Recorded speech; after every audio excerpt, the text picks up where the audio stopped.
जालन्यामध्ये चक्क पोलीस कर्मचाऱ्याच्या घरी घडली घरफोडीची घटना। अज्ञात चोरट्यांनी घराचे लॉक तोडून लाखो रुपयांचा मुद्देमाल केला लंपास। पोलिसाच्याच घरी चोरी झाल्यामुळे शहरामध्ये एकच खळबळ।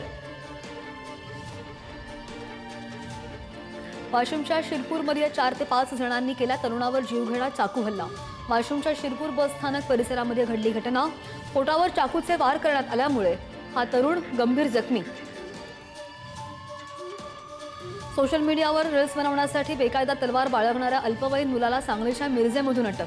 पोलिसांनी कारवाई करत एक तलवार जप्त केली आहे। लोणावळ्यामध्ये अंडी विक्रीच्या दुकानामधून अंमली पदार्थ विक्रीचा प्रयत्न। लोणावळा पोलिसांकडून कारवाई।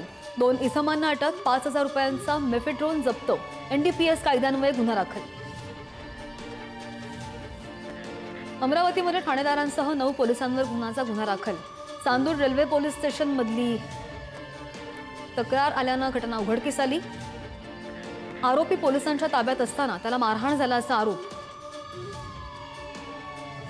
महिला सरपंच लाचलुचपत विभागाच्या शाळेमध्ये 80,000ची मागितली लाच। जिल्हा परिषद शाळेच्या संरक्षण भिंतीचं काम पूर्ण झाल्यावर बिल काढण्यासाठी 80,000ची लाच।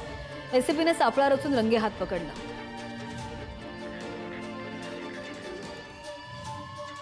लातूर शहरामध्ये वाहतूक पोलिसांकडून बेशिस्त वाहन चालकांवर कारवाईची विशेष मोहीम सुरू। दिवसभरामध्ये 258 जणांवर कारवाई करण्यात आली आहे। जवळपास 1.5 लाखांचा दंड जमा। चंद्रपूरच्या गोंडपिंपरी तालुक्यामध्ये वाळू तस्करांचा धुमाकूळ। पुलालगत रेती उपसामुळे पुलाच्या सुरक्षिततेला धोका। पोलीस प्रशासन मात्र हातावर हात धरून बसल्याची चर्चा सुरू। बीडमधील धुमेगावमध्ये कापसाच्या शेतामध्ये गांजाची झाडं। तब्बल 1.25 कोटी रुपयांचा गांजा पोलिसांनी जप्त केला।